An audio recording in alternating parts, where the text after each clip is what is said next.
And if anyone in the district within a few kilometers of here gets bitten by a mamba in the next few weeks, you will be court-martialed. These are true tales of my African adventures. May this inspire you, deter you, caution you, and above all, entertain you. Once you have seen a mamba bite somebody, or if you've been bitten yourself, as I have, and I've seen somebody die from mamba bite, and I've had friends die from mamba bite, and I've had friends who have been bitten by mambas and recovered. And there are stories from all over the place which I have read and been told, and none of them are pleasant. So when I tell a mamba story, I'm not just telling you a story. Behind the story is a whole history of death, of near death, of terrible symptoms, of not being able to breathe. So at some point I had told you about a story of a mamba which I dropped a banana on whilst I was feeding lizards and how I nearly ran off the edge of a cliff chasing it, and then how the mamba shot out of a hole and over my shoulder, over my back. And it was a day I could have died twice. Well, you can't die twice. Either I would have gone over the cliff or the mamba would have bitten me. And there was no way I could have survived that bite, being where I was. Anyway, I want to tell you what happened to that mamba. When I had captured it, I walked back to the camp, and the guard at the gate saw me coming with the mamba.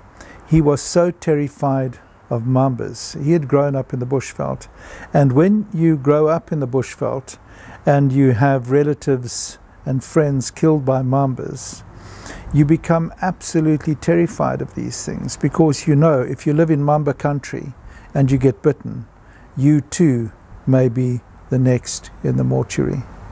So he was so frightened, he actually swore at me for bringing it within his sight, never mind closer than that. And he retreated and he hid in the guardhouse and he waited for me to pass inside. I got the mamba into a bag and smuggled it down to the mother camp, where I placed it in a tin and placed the tin under my bed. I had every intention of taking the mamba back to Johannesburg when I had a weekend pass. The guard, however, had split on me. He told my officer in command and the sergeant who was in charge of taking us to the various sites where we were to guard, and he was in charge of punishment as well. Not the right man to put in charge of punishment because he nearly killed quite a few people. Anyway, never mind all that. He told them. So I was relaxing in my room because I was a corporal and a guard commander. I had my own room, and there was a knock on the door, and I opened it, and there was my very tall officer in command and the sergeant who was in charge of my activities, so to speak. "Where is the mamba?" they said. I was about to say, "What mamba?" and I realized I would just get myself into big trouble. I said, and I thought very quickly, this took me a split second. I said, "I hid it in the little hillock behind the training area in a bag under an overhang where it was safe, out of the sun, and where nobody could get hurt by it.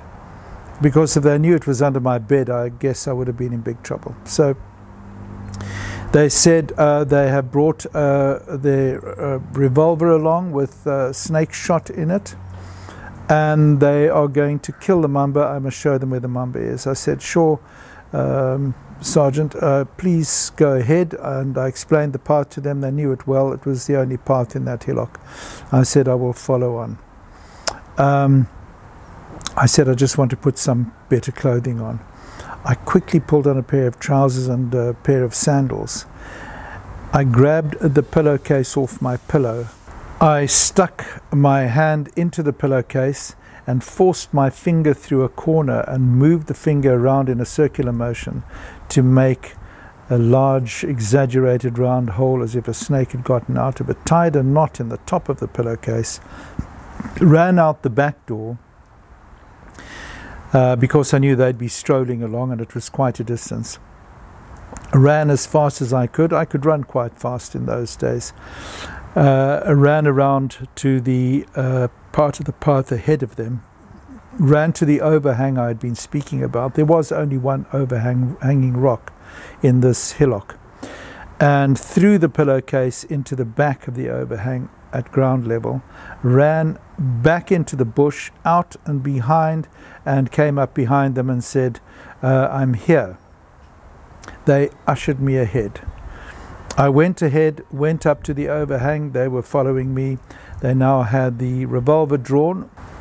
I bent down and gingerly picked up the bag by the knot, pulled the bag out, and then feigned shock and said, oh, for goodness sake, I'm terribly sorry, the snake has escaped.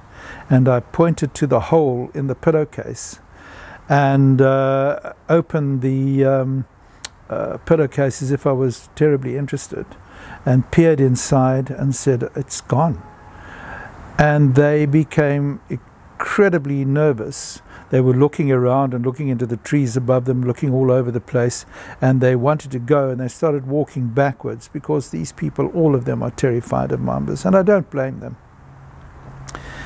They said to me, Sterzel, you will stay here until dark, until you find that mamba.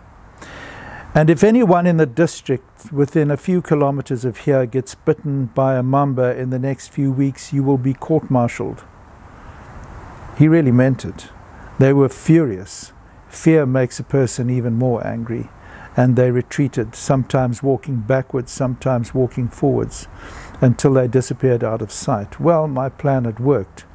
I just had to hope nobody got bitten by a mamba. And otherwise I would have been in serious trouble. So I went back to my room. I took the mamba out of the tin, put him in my guitar case. I used to play guitar a bit. Put the bag into my guitar case, took the tin, took it outside to one of the stores and put it there. So that if anyone came into my room, there was no tin, there was no snake. The snake was in the guitar case. I managed to smuggle it back home successfully in my guitar case, in the bag. Mission accomplished.